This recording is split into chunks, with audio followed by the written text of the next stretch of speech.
Hi, good evening, everyone. If you are in the Singapore or Hong Kong time zone, welcome to the Future-Proofing Your Career series. Thank you for joining Kevin and I today here. Why we're here today, is really about, we would like to learn about what kind of changes are coming along with all this AI buzz, right? So thank you so much, Kevin, for coming here. And I'm really excited for this opportunity to talk with you on what's happening in the world and how we can manage our career in this changing world. I am a firm believer as a career coach. I believe in agile philosophy. So if the situation changes, we need to change, right? So I think right now the situation calls for reflection and also how we can pivot for our career strategy. And that's why today I want to learn about what's your take of all this change that is to come and that has already come, and we can discuss and explore how we can devise a different strategy for our career so we can be resilient in the future. So today's structure is that two of us, Kevin and I, will spend about 40 to 45 minutes, depending on you, right? How many questions you have. If you pop up, questions in that Q&A section. So we are going to see the questions, and if there are a lot of questions, we will cut our conversation a little short, and we'll move on to address your questions, so we can have a conversation there. So that's about that 1 hour, 40 minutes conversation, and about 20 minutes opening to the floor. So Kevin, I think we met about exactly 10 years ago in 2014 when we were doing MBAs at INSEAD. And I think I remember you were still in private banking, and then you later pivoted and joined startup world in Myanmar. So a lot of intriguing stuff. I can't wait to really unpack that and learning from that very, very colorful experience as well. So let's do just a very quick introduction. For myself, I'm Yolanda Yu. I am a career and leadership coach. I have worked in the tech industry for 20 years, first as a programmer and later in business and sales roles. I worked in fintech and e-commerce industries. And Kevin Pereira is the managing director at Blu Artificial Intelligence. So I would like to hand over to Kevin to make a self-introduction and help us to understand his world and what he sees. Sure, thanks, Yolanda. And it's crazy to think it's 10 years, but time definitely flies. So welcome everyone. Glad to be here tonight. So by way of really quick introduction, so I was born and raised in Hong Kong, spent a bunch of time here, did my undergrad in the US, and then went, as Yolanda said, to work in private banking, the city in New York. Did that for about 6 years. Enjoyed the job, but I think at the same time I wanted at some point to move back to Asia, and I wanted to try something a little bit different.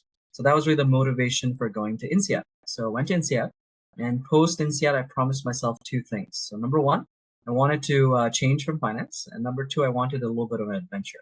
So my first job after INSEAD was working in Myanmar, where I was doing internet infrastructure. So basically anything that makes your phone work, we were building. So fiber optic in the ground, cell towers, data centers. And I think one of the interesting parts about that is I got to see how technology impacts people's lives, especially in a very frontier market like Myanmar. You really get to see that impact. So it was pretty cool. And if people have any questions about that, more than happy to answer that. Post Myanmar, I came back to Hong Kong, and I was thinking about what I wanted to do.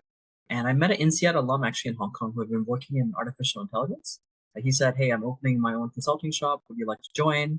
I joined him, and yeah, it's been about 7 years. So that's the real quick introduction there.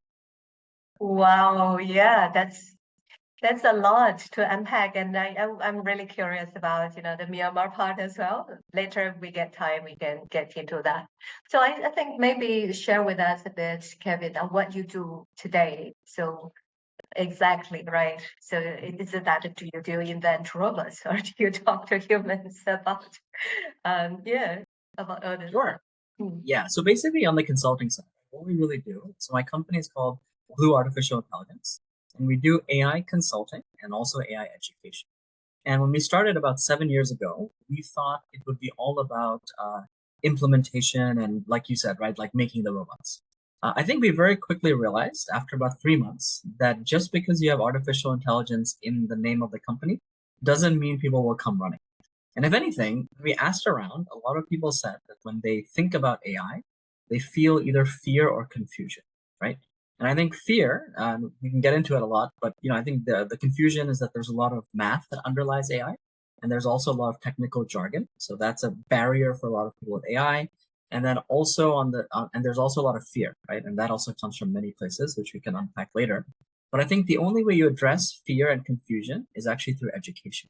So in addition to the consulting work that we do, we also do a lot of education. And I'd say the education is partly for corporations that want to educate their employees and people about AI. And then also we do a lot of work in academia, because a few of the universities in Hong Kong, initially back in 2018, asked me to do a few talks about AI.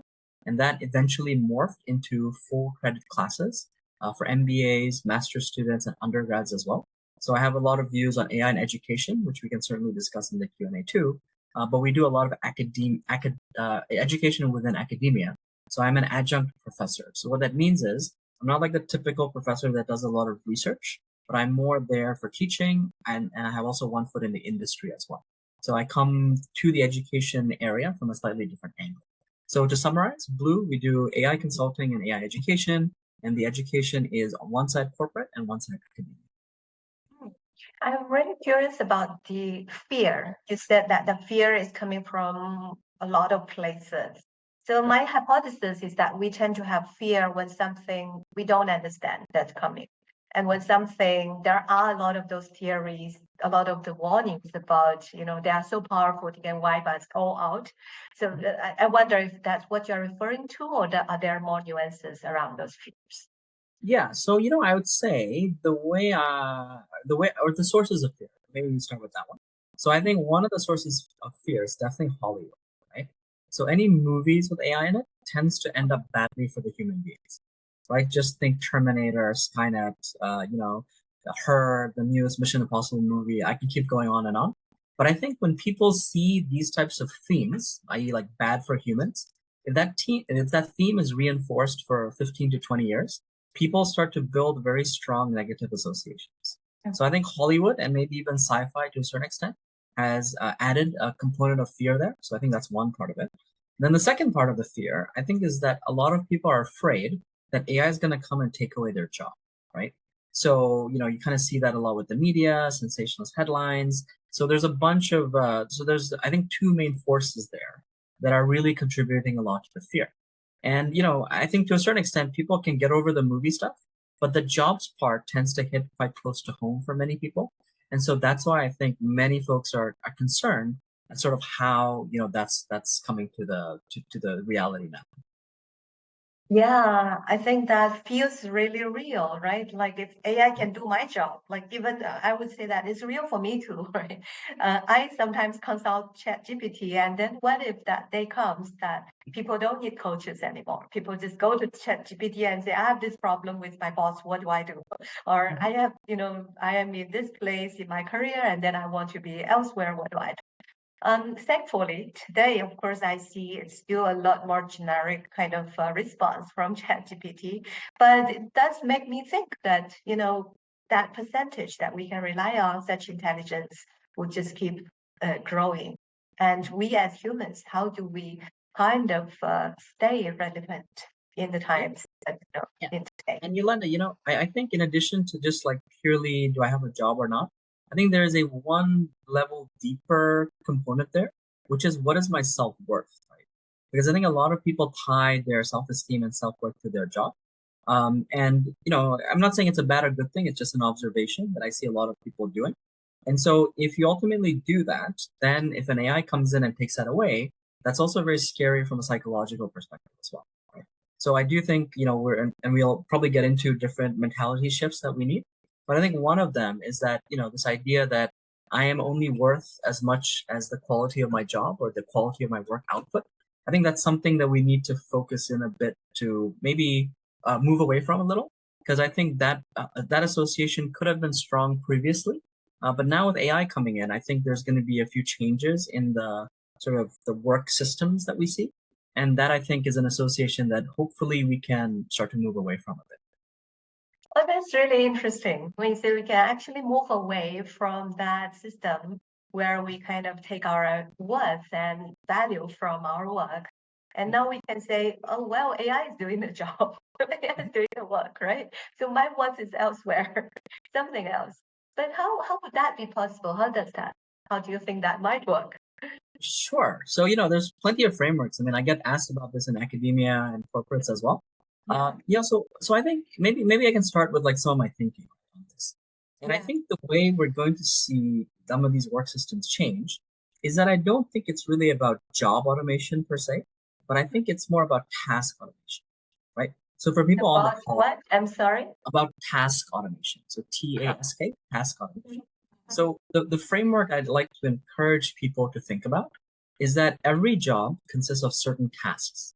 Some of them are easy to automate and some of them are hard to automate, right? So I think in the future, what's going to happen is AI is going to come in and take away the easy to automate stuff, leaving us with the hard to automate things to do, right?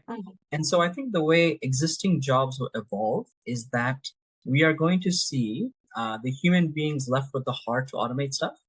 And if, let's say, there's a hypothetical job with 10 tasks, and if 7 of them are easy to automate, pass into that job, right? And I think that's the way we're going to see evolution happen. So I'm encouraged by that because a lot of the things that are easy to automate are also boring in terms of tasks that are in a job. So I actually think if the AI comes in and takes away the boring stuff that you do, and you're left with the more fun things, then I think that's a very positive change, right? Like if I real quick maybe provide a little bit of context. I used to be a private banker, right? The fun part about the private banking job is you get out, you meet people, you build those relationships and trust. One of the painful parts of the job is like admin and paperwork, right? And if you go talk to a lot of private bankers, I think they'll share the same sentiment. So if you tell a private banker, you can now have more time to meet clients and you don't have to worry about any of the paperwork, you'll end up bite your hand off for that situation. Right? So I think that's the way I encourage people to think about how work systems are going to change. Don't think of it as job automation, think of it as task automation. Now, if in your job, 9 out of 10 or 10 out of 10 tasks can be automated, then that's an area of concern, right? So we should keep in mind what's the relative proportion. But I think that's the right way to look at this stuff, as opposed to just have blind fear that, oh my God, tomorrow I'm not going to be able to do it. Yeah, I like this picture you are painting here, right? And that really kind of reminds me of quite a few coaching conversations I have. And you're right, we tend to build our value on how competent we are when we are doing our work. And then when we, don't do well, sometimes there's that ego suffers and an attack, right? But then at the same time, we do take refuge in that kind of doing things. Sometimes I've seen leaders even, sometimes they feel like, I don't want to double think this stuff. I just want to get things done.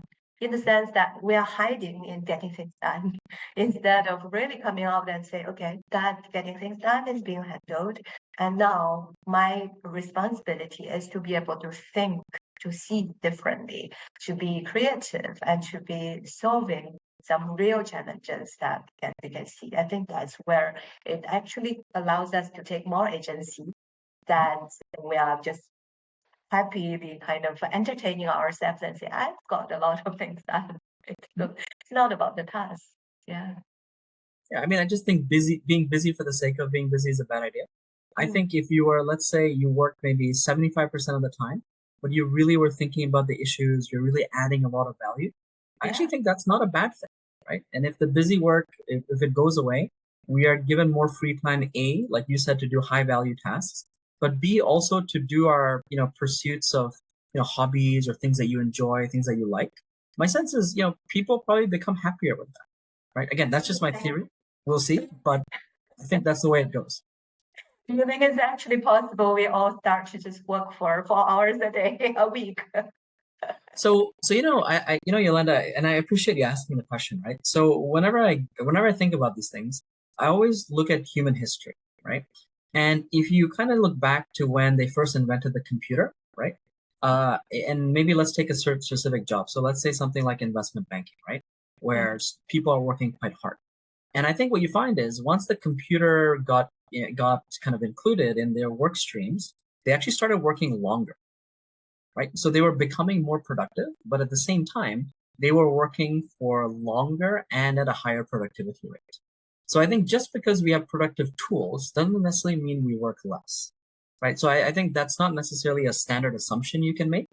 But so I think we need to keep in mind, right? Productive tools will only result in more free time if we, I think, make a conscious effort to do that. And we as both human beings, like employees, but we could also be organizations as well, right? So I think it's not just the human making the decision about that. I think there's an organizational culture piece that I think also matters there too. Yeah, I think if we look at it that way, then there's a lot of benefit because in the sense that everyone is like technology hasn't really improved our well-being, kind of bind us to the screens. And if the technology further evolves, if there is a chance for us to kind of be liberated, right, a little bit more, and having a shorter work week and more life, that's something that definitely we'll look forward to. And so, Kevin, I think the other part in terms of what that task of automation, and the other part is about how would organization actually look different? How would work be structured differently, but also how people will be structured differently, right? And what kind of culture or leadership that you think in those future world that will work? How would that be like?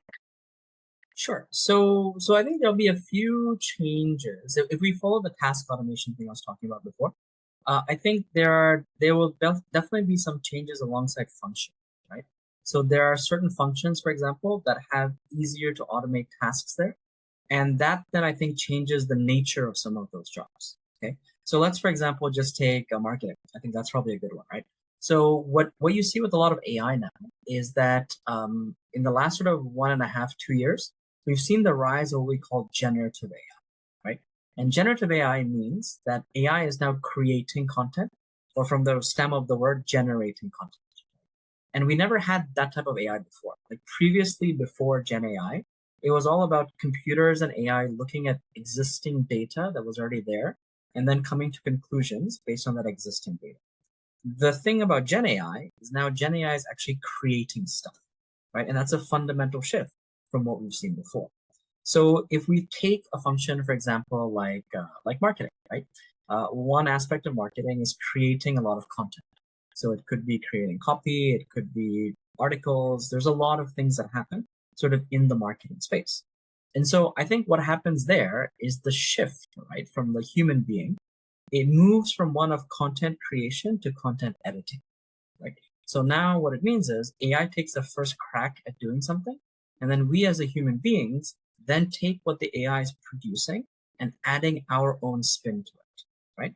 And that spin could be you take the output and you physically make the changes, or the spin could be in the prompt when you are prompting and using Gen AI, you can say, make this a little bit more empathetic or add more humor, right? But I still think that is still the human being doing the content editing.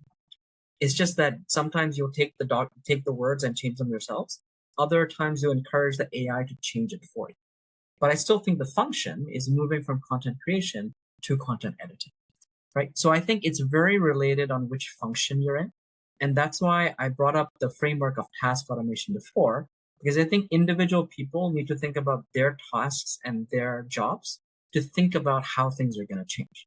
Because how it's going to change in marketing and how it's going to change in healthcare is going to be very different, right? So I don't want to sit here and say like, oh, every job is going to change because of this, but I want to provide people with ways to think about their job because and for them to ascertain how things are going to change. Yeah, I love this. And I think that just made me think about our real job is to solve problems. And that being humans, we do have that privilege, which AI doesn't have, to look at the whole system and then understand why, does all this job exist and what problem are we trying to resolve? And that problem solving mindset actually enables us to give AI different kind of framing as well, right? So we can ask the AI to, to let's say, to translate something for us and say, hey, can you translate this our document for me? Or we can also ask AI to self-correct or to say, can you train me to do translation? Or can you train me to be a better supervisor from AI? So I think that multiple layers that can actually work with AI, if I'm not mistaken here. So it is really like we can ask it to do very basic tasks, or we can give it a lot more of co-creation space and look at how do we solve a problem together. Yeah, and I definitely second your idea of thinking about it as co-creation, right? So when we do workshops and when I teach my classes, I encourage students to use it as like a thought partner, right? Like you can bounce ideas off, and also when you use Gen AI, you can ask it to explain its reasoning, right? So therefore, you actually get some sense as to what is the logical process it is using to get to the answers, and does that process make sense? Because I think as people, right, if we start to use more AI in our daily jobs and lives, then we also need to become more critical users of it, right? So our critical thinking, the kind of hat, needs to be on. Because Yolanda, I teach, right? And I encourage my students to use AI. And I worry sometimes about over reliance because some students will just literally take what AI says, take it, and then just copy and paste it as their homework, right? And in fact, once or twice, I think students have left like dear in brackets professor's name, right? So they don't even like change that piece of it. They just stick it into an email and send it to me. So, you start to see like some of the perils, right, of over reliance. So I think, the future people who are good at their job are going to be the ones who are good at using these tools both critically at the input level, so being good at like prompting or whatever it is. And I think even prompting eventually will change because we'll have something called AI agents, which I can talk about a little bit. But basically, there's an input level that the human controls when stuff goes to AI. And then when the AI creates the output, there's also a critical way to look at the output to either improve it or find potential mistakes that are there as well. Right. So I think being a critical user of these tools in the future is really important. And if I summarize kind of my thought there, right, to people kind of who are listening and who might be scared, I actually think that you are more likely to be replaced by someone who knows how to use AI rather than by the AI itself.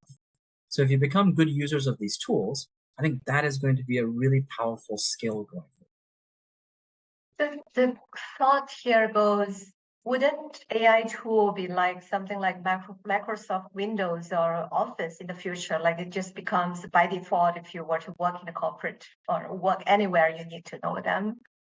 Or are you talking about something a lot more specialized? Yes.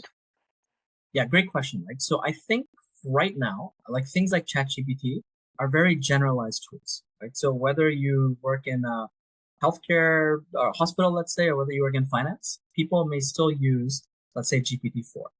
But I think in the future, we will probably see much more specialized tools. That's kind of my sense, because it's very hard to create this model or this AI model that can do everything. I think generally what we see previous to ChatGPT is most AI was what we call narrow AI, meaning that it does a few tasks very, very well. And why narrow AI is kind of, I think, maybe more likely what we're going to see in the future is because when companies build these things, they're actually very expensive to build. Like if you just try and go replicate a ChatGPT, it's going to cost you millions, if not tens, if not hundreds of millions, right? So the development cost is very high. So if new companies start to make very specialized tools, then they might only use training data from one industry or one area, which dramatically lowers the cost, but also means that the tool becomes more specialized. So I think there's kind of two schools of thought. One is we're going to have the omnipotent AI that can do everything. And there's another school of thought that says it's too hard to build many omnipotent AIs. So let's just build these specialized sort of tools that are relevant for specific industries. If I had to bet, I would probably say the specialized tools is more what we're leaning towards. But the growth in AI is exponential. So if there's one thing I've learned by working in AI for 7 years, is try not to predict what AI is going to do, because it can definitely exceed expectations or have very different outcomes to your expectation. Yeah, and that really made me think, we are talking about co-creation with AI. We are talking about a relationship, and actually our The topic of our talk today is about how to fall in love. I know some people had a misunderstanding about, it's about relationship, but it is about a relationship with AI, right? But the thing is, maybe at collective level, humans and AI are equal partners. But at individual level, each individual of us is no match for AI, right? As you said, it's completely beyond our imagination, and its wisdom is beyond us. The only thing we know more than the AI, perhaps there are just a few things there. So I'm just, thinking this is such an imbalanced kind of relationship. How can you even have a relationship if that guy is so much more powerful than you, right? So Yolanda, I kind of disagree a little bit with the premise, right? So I don't think it's necessary that the AI is better than us at everything, but it is better at different things, right? And if we use the analogy of relationships, right? Like even if you look at relationships between people, different people often tend to be good at different things. Right? So some of the relationships that work well are often between people who, let's say, are good at A and bad at B, and the other side of the relationship is they're bad at A and good at B. Right? So why does it kind of work out? Is because people have different complementary strengths and weaknesses. And I actually think that same model is applicable also to AI as well. Right? I think often when we think of AI as being able to come up with any answer very quickly, right? That is often seen as like maybe a proxy for wisdom, right? But if you actually look at some of the answers, right, that AI provides, in the industry, we're very worried about something called hallucinations, which is basically when the AI actually makes up answers, right? And people who are listening might not be familiar with like why hallucinations happen. So really quickly, right, when these what we call large language models, so ChatGPT and a bunch of these other things, we refer to them as LLMs or large language models. And perhaps when you use them, you may feel like it's a human being on the other side or something human-like. But the truth is, these models just crunch a lot of math to predict the next word in the sentence or in the paragraph that it's creating. And the reason why they become so human-like is because they become very good at the prediction of that next word. Okay, so if people are sitting there and thinking that these large language models have a soul, are alive, absolutely not true. They are just really good at figuring out the next word when given context, right? So given a sentence, given a paragraph, or given a question that you are asking, okay? So these large language models are purely crunching that math. And so sometimes they get that wrong, right? Nothing is perfect. So AI also sometimes gets that prediction of the next word wrong. And that's why I think we need a human being sitting with the AI to see some of those hallucinations and prevent that from, being published or, going to the next stage. So I don't actually think AI is, was much more powerful than all of us. I think we need to see it more as like a complementary angle where it's the AI and the human working together. Just like in a human relationship, it's human A and human B working together to get the best outcome. Thanks. So as you talk, I was imagining AI is like, in a love relationship, it's like a person who's a genius, right? With a lot of intelligence, really fast thinker, but then at times actually can come up with nonsense. So maybe drunk genius may be the way to go, right? Genius, yeah, possible, right? So then on the other hand, it's like to be a partner with such a person, right? There's this need to always stay awake and alert and to stay on top of things, right? Because we do use those intelligence, but at the same time, it's very dangerous. So actually, it reminds me of the story of this Stanislav, who is a Soviet officer who I think back in 1983, the year I was born, he spotted some nuclear attack from the United States, and all the systems were telling him it's nuclear, and then you need to counterattack with nuclear. So if he did that, then our world today may not exist, right? Like they would start to just be back and forth throwing a few nuclear bombs and we are all gone by then. But he decided that the system is giving a false alarm. And that was really genius in that moment. I just can't imagine. When I read was like just a few seconds and he decided, no, it is not. Because if it was the US, it would have been much more massive than just a few missiles. but all the systems were like counterattack, and he just shut that off. So I think that was for me, it's such a powerful story of how humans and your intuitions can be so powerful at that moment. Yeah. Yeah, and I think, that's a great example of, the human and the AI, kind of working together. And there are going to be times when the AI says do A and the human judgment needs to be like, does this really make sense? And you'd be surprised, Yolanda, at how hard it is to program human common sense into AI. It's just really, really difficult. Really, really difficult. So there's a recent example, quite funny. Recently there was a solar eclipse in the US, right? Most people were. Yep. So it was quite funny on all the hotels, and you can imagine in all the cities, the hotels that you can see solar eclipse, their rates went up a lot because it's just popular. But Airbnb, their algorithm didn't pick up that. So all Airbnb rates stayed flat, which means they really missed a huge opportunity for surcharge. And I'm sure after this, the AI would learn to incorporate this special sort of phenomenon. But till then, it didn't know. It didn't know what has not happened, and it was not aware of patterns like this. Yeah. But so that's what you're. Yeah, I was just going to say, that's why when you were talking earlier about organizations and leaders, right? Yeah. I think this idea of data-driven decision making is helpful, but we should also at the same time not be over-reliant on the AI. Exactly. So the hotel staff didn't need big data. They were like, a lot of people are booking, let's raise the price. That's it. Yeah, exactly. So I think that's why, there's data-driven, there's use AI, but there's also room for human judgment. And this is something I think a lot of people who are afraid of AI taking their job, I think this is the bit where we need to look within our jobs at where is there elements of human judgment and become better at those so that we become a better complement to the AI. Tell me a bit more about, our strength, how we can be a better complement. Sure. So I can talk about this from the perspective of having worked in AI and knowing what's difficult to put together, right? In terms of the AI capability. So if I think about, let's say maybe one category that often jumps out at me as hard to automate, I think that one category is often things related to human interaction. Right? It's really difficult. So things like empathy, trust building, storytelling, for example. I know people might say ChatGPT can write stories. That's fine.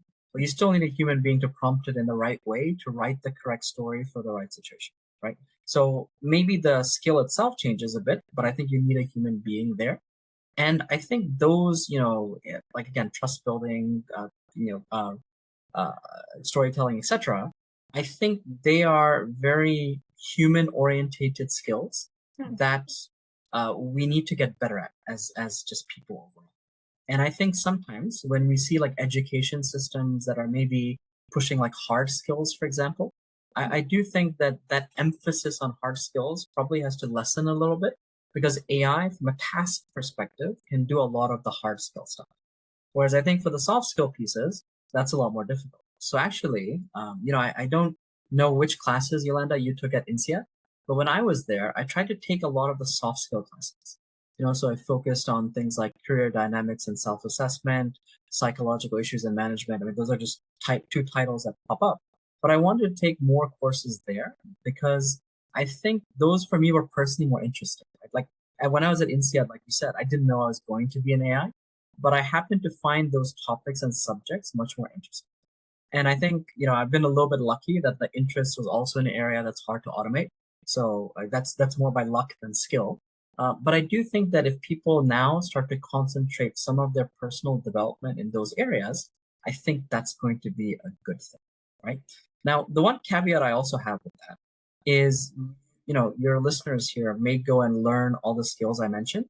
And 5 years down the line, they may meet me somewhere and say, Kevin, despite me learning all the skills you mentioned, I still got fired. Why did that happen, right? And I think the important caveat to realize is that AI's progress is what we call exponential, meaning it doesn't improve at the same rate. Generally, at the beginning, it's much slower, so it doesn't look as though it's going to be that good. And then eventually it gets really good really fast, right? So I say that caveat because what is hard to automate today might also become easy to automate tomorrow, right? So that we need to keep in mind. And I think because of that, the biggest kind of uh, sort of mindset change that I think people need to have is to implement a culture of continuous learning. Because again, if AI starts to get better at different things, then in the future, we as human beings need to continuously develop as well, right? So you're asking me kind of like, what should we think about and how should we go about skill development? I think just creating like a culture of continuous learning. And the way I see it, it's almost a muscle, right? So if you don't use it in a long time, and then you go to the gym after like 5 years, like it's gonna hurt, right? When you first get there. And so I think continuous learning is exactly the same thing. And what I find is if you start to continuously learn, then if something new pops up and you're forced to learn new things, it's not that scary because you've been learning for a long time, right? I think that's why in school we're so much better at learning new things because we've just been learning new things at school continuously. Like I think if you go talk to, let's say, INSEAD MBA students, as an example, and you're like, hey, here's a new concept, they'd be like, all right, let's talk about it. Whereas if you talk to someone who's not really learned something for like 10 or 15 years, and then you say, hey, let's learn something new, there's probably more initial resistance. And I think that is purely because continuous learning, like I say, is like a muscle. So my encouragement is to people, build it if it's not there. And if it's there, continue to keep using it because I think it's really important. Yeah, I'm so glad you bring up this topic on continuous learning, right? I think there's part of that is our childhood education system to be responsible, that we were somehow given this idea that after you graduate, after you start working, you don't need to learn anymore. Right? But that is so not true, right? So today I kind of always tell my daughter, I'm going to that class, your dad is going to that class. And then one day she asked, why do you always go to schools? I say, yeah, because we need to always go to school. So I am, trying to make her think that's natural. Like it doesn't end from school. But there's one thing I also learned in recent years that is about learning how to learn. Because one thing, what we essentially, do in universities or in the more formal kind of education system is to learn skills, and we learn through. I think even like INSEAD did a lot of experiments, right? Like experiential learning. But there are still a lot of other ways. It's about how am I learning something, right? So sometimes we might be in a much more fuzzy world, like we take, let's say, leadership, right? We can learn through theory, we can learn through role model, we can learn through practicing. But then sometimes our way of learning may not really fit that subject matter at this current moment. So it requires us to kind of learn how we are learning, and then we change our operating system and learn differently. So one example is when I was learning coaching, initially I was like, okay, let me take all the textbook, let me listen to the teacher says, and I'll practice a lot. But I realized, no, that doesn't work, because if I understood the principle wrongly, I practice, the more I practice, the worse, right? And to learn that was through embodiment. So in that space, it's about, I can't learn just with my brain. I have to learn with my body. And I think that is a key difference of humans and AI, because we have a body. Because a lot of times, let's say if I work with, leaders in leadership, and they say, I want to create more trusted environment, and that's space. And that's something they need to embody, so that when people approach them, before they say anything, that presence would already communicate somewhat relaxing signal, somewhat trusting signal. And, so it's not about just we learn how to think, how to do things, but we need to learn the other parts of our whole being as well, right? And I think that goes back to your point of empathy, our connection. So a lot of it is by that felt sense, not just, I come to you and I calculate how much does Kevin know and how much can I trust him. But I see you. Yeah, I know. Yeah, and to maybe add a bit more on that, right, in terms of a concrete example. So a lot of the workshops that we do are with like leadership teams from these large corporations, right? And what you tend to find is in the workshops that I do, I actually force them to use the AI tools. right? Because I think, Yolanda, if they go back to their employees and say, hey, you guys should use these tools, but they've never used the tools themselves, that message will not be genuine, right? Whereas if they come to the workshop, I literally force them to use the tools, right? I'm like, come up with a prompt. Here's a task. And what we're going to do is we're going to take your responses, put it into the image generator, right? So something like Midjourney, which creates very high quality images. And then we talk about it. And not in a way where your prompt is bad, your prompt is good. But hey, this is what I liked about it. And this is how we could do it differently. And the crazy part, Yolanda, is what you find is, after the sessions, we often have like a WhatsApp group or an email chain. And these, let's call them older senior business leaders, start to put in those chat groups things they're creating themselves using AI. It's like, oh, I just recreated this house in the French Alps. And, and then that I think ends up providing an incentive to other people to try it themselves, right? So then once everybody tries it, they realize that a lot of these tools are quite easy to use. And in many cases with these AI tools, we call them no code or low code tools, which means that you don't need programming or coding to use them. And so therefore, they're much more accessible, right, to everybody. So my kind of take on education at the corporate level is try to give business leaders in these workshops the chance to use these tools. And once they see how easy it is to use and how much it can be helpful, then when they give this message back to their employees and their audience, the message itself will resonate more because A, they believe it, right? And then B, they've also used it, so they can actually show some of their people how to use these tools and what can be done. So I completely agree with you, and I think we try to manifest this idea in the workshops and the education work that we do with companies. That it is easy, but you let them experience that first.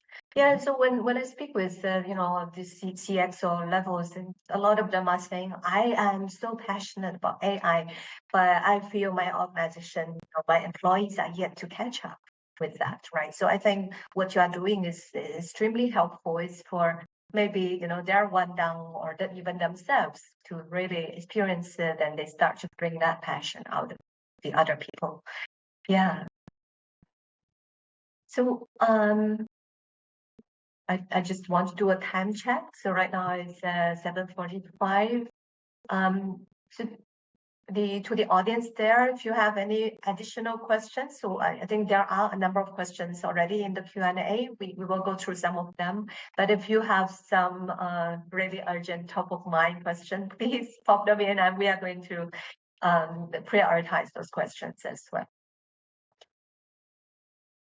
Okay, so should we go into one of the questions, or Kevin, do you feel some topic you are very connected to? You want to just give us a bit more on that?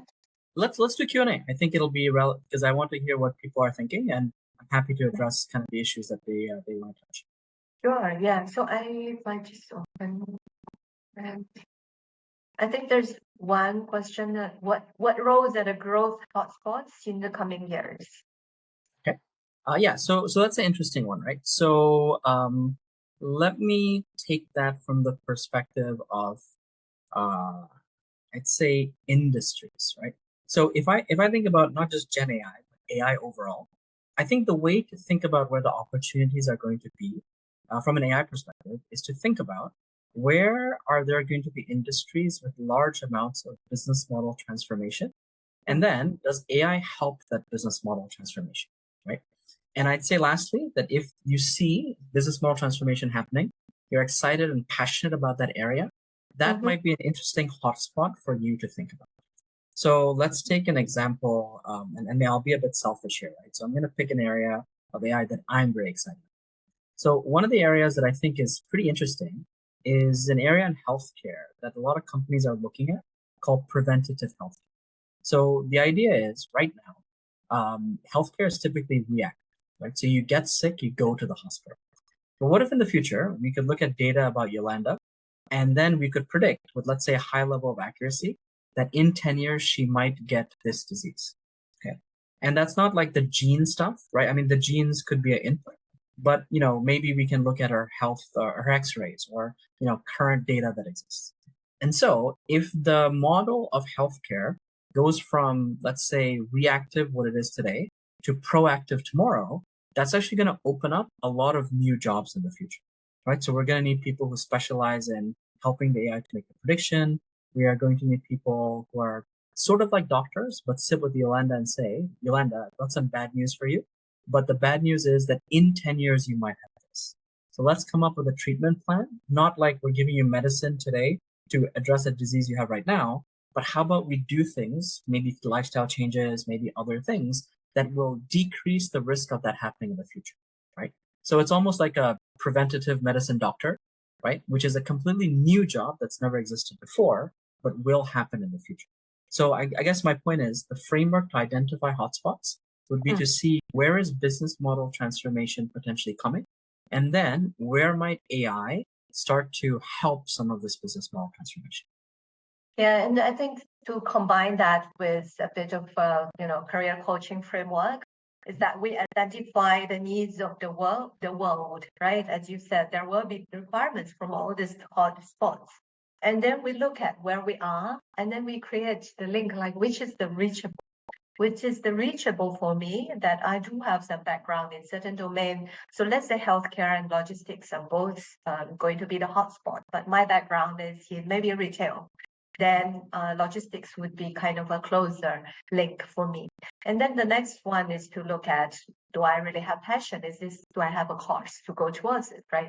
If my course is really towards doing something that it has, impact on people's day-to-day life, and I might see, okay, there's another, maybe lesser hotspot, but it's also great about things that we are touching, every day.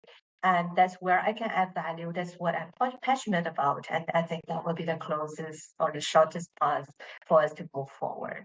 But it's a great sort of anchor. It's like with what you just suggested, we are blocking off a few key areas, and then we assess where we are, and then we make that career strategy. And the next question is on what new jobs are being created. Yeah, so a very good one, right? So we talked before about how jobs are getting evolved, right? But whenever we've had large amounts of technology come in, again, looking at human history as a guide, you also create a bunch of new jobs that have never existed before. Okay? So to answer this question, let me take you guys on a little bit of a journey as to what I think a new job might look like. And this is actually partly inspired because I went and gave a talk at my high school recently, right? And I went and gave a talk to the philosophy students. And so the philosophy students were quite interesting. And I remember when I was, younger, I was more thinking about what I'm going to do at break time and, did the cute girl in science class wink at me? But these students are at a completely different level. They are very tuned in.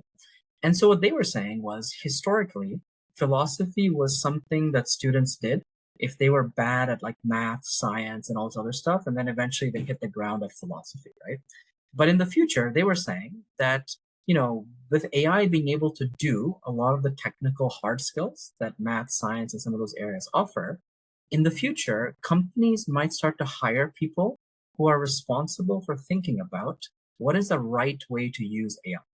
And that's not right from a technology perspective, but right from a more like social, ethical, those kind of elements, right? And the reason why they thought philosophy students would be a good fit for that is because those types of jobs would typically require the use of moral frameworks, value judgments that philosophy has always been involved in, right? And so their sort of friendly bet with me was that in the future, we'll have a job at these companies called something like an AI ethicist. And that person is, again, like I said, responsible for the right way to use AI. So that would be an example of a new job that never existed before because we didn't have the AI. And now that we do have the AI, companies need to consider that ethical, moral, and value framework when actually using the technology going forward. So I thought it was like a fascinating kind of discussion with them, and I appreciated that they were sharing their views there. Totally, yeah. And I think in the past, we were just wanting to get good at doing something. And not, we really need to get good at thinking about something. And I think basically we need to be no longer just worker. We need to be thought leaders, right? And it's completely possible, right? Like you just imagine all the thought leaders we follow today. They actually are coming from all different kinds of backgrounds. Some of them are professors, some of them are economists, some of them are scientists. But what they have in common is they are thinkers. They are not just stuck in their own little world, but they are able to connect the dots with the other subsystems in the world. And I think that's extremely challenging career prospect. Just imagine if all of us try to become thought leader. But at the same time, I wonder, going back to your topic of self-worth, and wouldn't that be more fulfilling when we are, allowing ourselves to really set our eyes on something much broader, like the world, instead of just focusing our little work stream? But I think the other aspect was also you talked about some time back when we last connected. You talked about there's a unique kind of people the future needs, is where ideally you can both be specialist and also good at working with AI. And I would also take it as, also good at thinking. So I wonder if that's the case, or is it that specialized in thinking is also a type of specialization? Sure. So yeah, it's great that you bring that up, because I do think that the people who will best use AI in the future are the ones that have domain specific expertise and can also use these tools as well, right? And if we just think about the hallucination thing I talked about before, when AI is making stuff up, right? So if you're a doctor and you look at AI making stuff up, immediately you can tell. Like if the question is healthcare related, you as a domain expert will immediately know that there's a hallucination. Whereas if you're not a doctor and you see the AI giving medical advice, you would be inclined to believe that, even though it may be incorrect. So my view on a lot of that, Yolanda, very much lines up with what you said, which is the best users of the tool are the ones that have a domain expertise and also use the tools. So I think if there are people out there, right, that are worried that AI is going to come and take away their job, one of the other things I'd also say is don't undervalue your experience, because that is supremely useful when it comes to using these tools in the right way as well. So I do think that, specialists will have for sure a huge role to play, going forward in a lot of these things. And AI will be, again, the complement to many of them, right? So always think about it from the perspective of augmentation versus substitution. Like, is the AI there to help, or is the AI there to remove? And the truth is, like I said, Yolanda, if you use a framework of task automation, there are going to be some jobs that do get eliminated, right? So I don't want to lie about that. There are definitely some jobs which have a very high percentage of their tasks can be done by an AI. And again, if people want a concrete example, think about a toll booth operator, right? So you drive by a bridge, they collect your money and they put it into a box. That is something that once you have a credit card system that looks at your car and automatically bills you, 100% of that task in that job is gone away, right? So again, it very much comes down to, if you're a specialist, if you're adding some value there, then there's a task in that job that is very human focused, and we should be less worried maybe about a job that has more of those type of tasks. So there is a very specialized question by our attendee.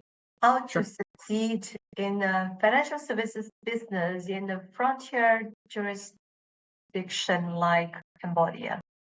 Sure. Okay, that's quite a specialized question, but I'm happy to take it anyway. Sure, where this question is related to AI, actually. Yeah. So I think what the person is getting at, right? So I used to work in Myanmar before. Myanmar, I would say, is a bit more frontier market than Cambodia, but let me kind of share my thought there, right? So basically, when it comes to financial services in Myanmar, Myanmar, at least at the time when I was there, 2015, was a completely cash-based economy, right? So there was no credit cards, very few people had bank accounts, like everything was primarily done in cash, right? So I think Cambodia is a little bit ahead of that, but generally it still tends to be a little bit kind of, from a technology perspective, a little bit behind compared to, let's say, a Singapore or a Hong Kong, okay? And I think the way to think about a financial services business is to think about what is the human need that that financial services business is trying to accomplish, right? So let's say, for example, it's convenience, right? As an example, if you go to the Cambodian sort of consumer and you figure out what is the thing that they are struggling with, then the question is, can you use AI then to address that need?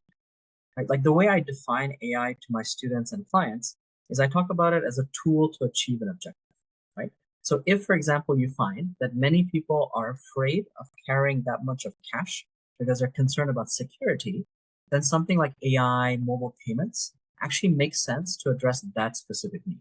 So I think if I was a financial services company in a place like Myanmar or Cambodia, I think the most important determinant of success is making sure that you address some specific need that the consumer has. And if you use technology or AI to address that in a very efficient or easy sort of user experience way, I think that's a fantastic use of technology. So my personal view is like these emerging markets, if we figure out good technology, they will actually leapfrog a couple of steps in the financial services sort of, in like a stage. So for example, in Myanmar, I think in the future, or maybe let's call it like some of these developing economies, they might skip the whole credit card thing, right? And go directly to mobile payments, right? So I think if they figure out the technology and the infrastructure, we might actually see them leapfrog a couple of steps in the financial services sort of, historical path that maybe more developed countries have actually looked at. And I think technology will enable that if used to address the human needs that are there. Yeah, this is a fascinating topic. I mean, I was also in fintech, right? It's really bring up two thoughts here. One is that I agree with you in terms of the leapfrogging, right? Like in Kenya, there where a lot of their mobile wallets were just getting ahead, which makes, Visa and MasterCard, my ex-employers, quite nervous about that. But on the other hand, I'm wondering how can AI actually play an active role in the market where there are not a lot of financial data, right? And that's why merchant data comes into play. And that's why there are a lot of innovation. We try to identify other ways of seeing people's credit history and whether they are worthy of that transaction and what their likelihood of defaulting and all that. So in the sense that I think AI has been applied a lot in the two area. One is risk management, two is in the scam kind of control and fraud domain as well. But the lack of data, I think, has been quite a challenge for these kind of markets as well. I don't know. That's my outdated, understanding from a couple of years ago. Yeah, and then I think that the thought goes, if we don't have enough data, how would AI actually come in? How can they be trained? How can they give us those value, those domains? Yeah, and and just maybe to to add one final point, if we have data from other nearby countries or nearby markets, sometimes you can also use that as a proxy as well, right? It probably would vary a little bit if the culture was very different, right? But if culture is similar, people's behavior is similar, then you can actually infer some of the correlations in country A and maybe apply them in country B. So that's also another way that financial services who are maybe operating in a country next to Cambodia might then take some of that data or some of that knowledge and then port it into Cambodia. But you need to always be aware of localization and some of the nuances that are there. Totally, yeah. I think when we don't have data, we kind of bring some proxy and then we can try to be more creative, right? Yeah. So we are on the dot right now. I don't know if the audience have any kind of questions that's still burning. Perhaps I can invite some of them who's with us from beginning to join us. Not sure if they are okay. They might be a bit shy, who knows? Yeah. Okay, so Cham is not so shy. Great. Thank you for joining us. I think you can switch on your video. Or there, let me see if I can do that. Well, so Cham, it's really up to you. But if you have a question, more than happy to. So we're not going to force you if don't worry about it. Yeah. Hi. This is Sue here.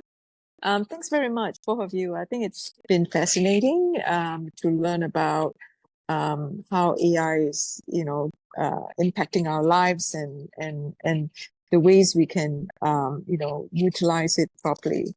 I think I learned a lot in this session. So basically, I'm just going to thank both of you. It's been a worthwhile session. I've always been, curious about it, and with Chat GPT when it first started, I went and signed up for this course to learn how to prompt your your Chat GPT so that you can, get the best answer out of it. Yeah. So I think it's fascinating to see that it's a tool that can help us make life better for a lot of people in our region. So thanks very much to both of you. Thank you. Thank you so much for coming up to tell us this. It makes the evening even more worthwhile. Is there any questions or any thoughts that you would like to talk about before we close the session? Yeah, Do Cham, do you have any questions or any thoughts besides the very kind message? Oh, okay. Yes. I think it's a great combination of both of you. One of you is a coach, and the other one, sort of Kevin, you work in artificial intelligence. So my question is, with AI, do you think that the fear of many people that that it's going to take away our livelihood and it's going to be used in sort of in an evil way?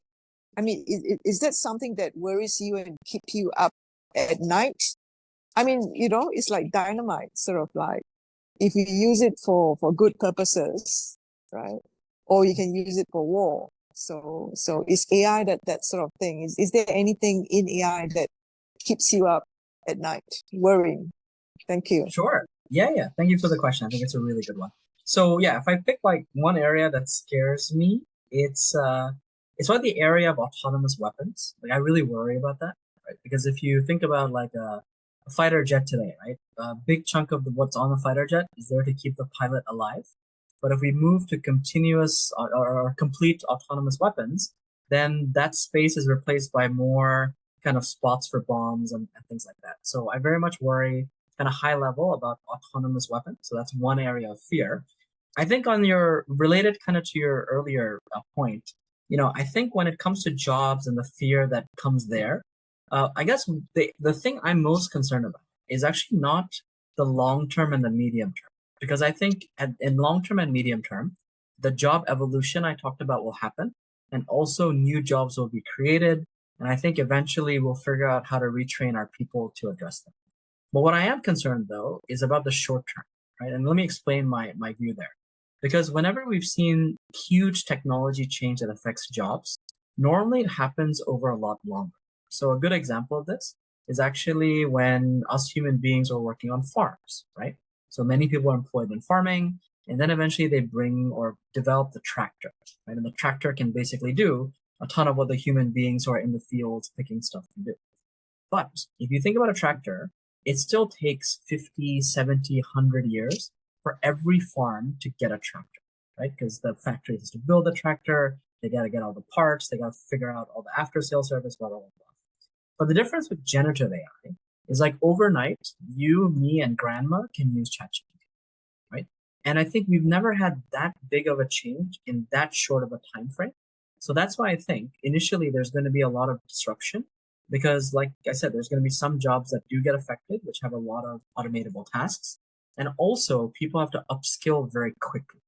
Right? So that's why I've been kind of harping on a bit today about the tools. But I appreciate you went and did that class on ChatGPT because I think we need to all make an effort to learn the AI tools and learn how to use them. And I think the difference is because they're so accessible, we need to learn them pretty quickly as opposed to wait for a long time, right? So that's why I think in terms of what worries me is I'm worried about the short-term effects that will have on the labor markets. But I do believe that in the medium and long term, we'll kind of figure it out. So yeah, if I had to pick two areas, autonomous weapons and then short-term disruption to labor markets, those are things that keep me up at night. Thanks, Thank Kevin. Kevin. Yeah, thank you. So I just add a bit of my thoughts here. So Cham, what I think is, so I mean, in general, humans are driven by fear and love. And coincidentally, AI, if you pronounce, Kevin, do you know AI is I? I is love, right? So we definitely will have fear because we have a lot of people we love, we love our life, right? There's a lot of that at stake. But I think when we make a conscious choice to be driven by love and defend what we love and shape the future, it's much more powerful than being driven by fear. And I must say, why did I create this series, this talk about AI and future-proofing career? It's really because a lot of my clients were bringing this anxiety, like what So Cham, you were asking, like, what if the future just changed? What if tomorrow things change, right? How do I manage that? I think end of the day is how we can take more agency and put more things in our hands and be part of this change and to have more and more influence in this change instead of letting things happen to us. So we can be driven by love. That's what I believe. Thank you. That's so sweet. Yeah, thank you.